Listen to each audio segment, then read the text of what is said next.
As we previewed on Friday, the Chinese Communist Party's leadership met yesterday for its 5-yearly National Congress to endorse China's President Xi Jinping for a historic third term. He addressed the faithful over 2 hours, apparently one of his shorter speeches, doubling down on China's resolve to take Taiwan by any means necessary, while also warning of turbulent times ahead. Here's the latest from Sky News UK. Over nearly 2 hours, he detailed China's wins and its challenges. The party's faithful followed faithfully. But there were hints too about policy. Tough talk on Taiwan. We will continue to make utmost efforts for peaceful reunification, but never promise to renounce the use of force, and we reserve the option to taking all measures necessary. Complete reunification must be realised, and it can be without a doubt be realised. The applause for that was long and loud. Yeah, long and loud, because what's the alternative? You've got to clap on cue, don't you? Joining me to discuss this is former Defence Intelligence Analyst and author Paul Monk. Paul, good to talk to you again. At the risk of raining down on this story, the 2-hour speech and the Congress all went pretty much as expected, didn't they? And Xi hasn't really outlined anything particularly new? No, and that's par for the course with Chinese Communist Party congresses and indeed Communist Party political meetings in general. They run to a script. They're not the kind of parliamentary gathering of debate and interjection that we're accustomed to.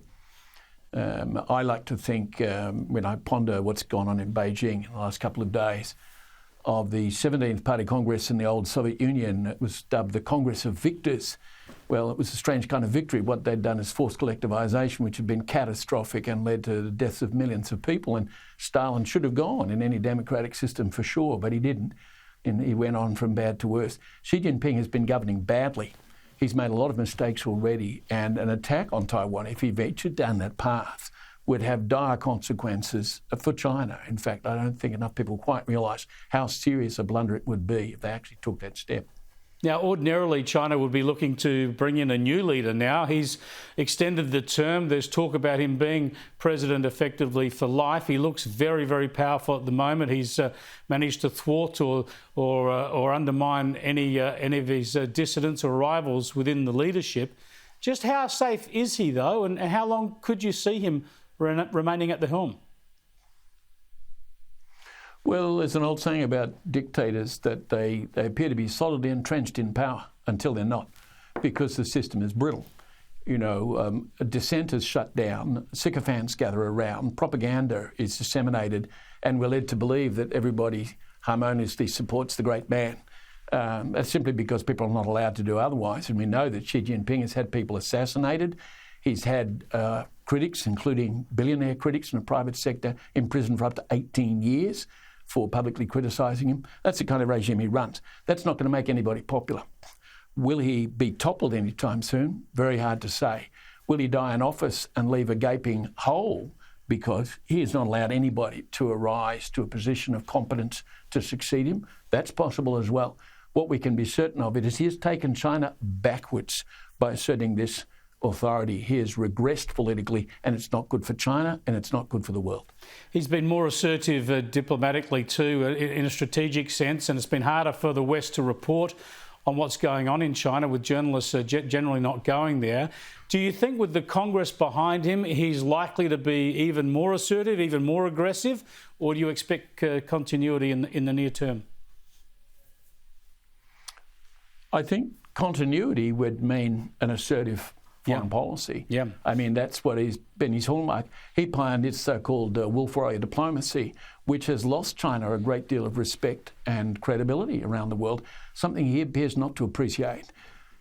He has taken steps that have so alarmed many Western powers and Asian states that people are starting to bandwagon against him to hedge against China's aggression. the AUKUS agreement, which the likes of Paul Keating keep bagging, is a direct consequence of the way in which she has been directing Chinese foreign policy. And it's not going to dissolve simply because people like Paul Keating or Jeff Raby think it's a bad idea. Yeah, just very quickly, we're nearly out of time, but Paul Keating on AUKUS and on the Quad, is it as loopy as I suggested it was last week? He's as loopy as you might feel free to suggest. Absolutely he is. He's lost the plot. And it's sad to see, but alas, he's not the only one. And if I may say so, the ABC's Analyst of International Affairs, the good Stan Grant, went completely overboard in the last 24 hours with the statement that the whole thing about China has to do with whiteness, and that insofar as she is now an autocrat, that too is whiteness. It's a very strange, good Lord, it's almost a caricature of critical race theory. Yeah, good. So good. I'll have to dig that one out. Of loopy commentary out there. We have indeed. Thanks for adding to the sanity on this station, Paul. I appreciate it. Paul Monk there, who's a former defence intelligence analyst specialising in China and an author of many books too.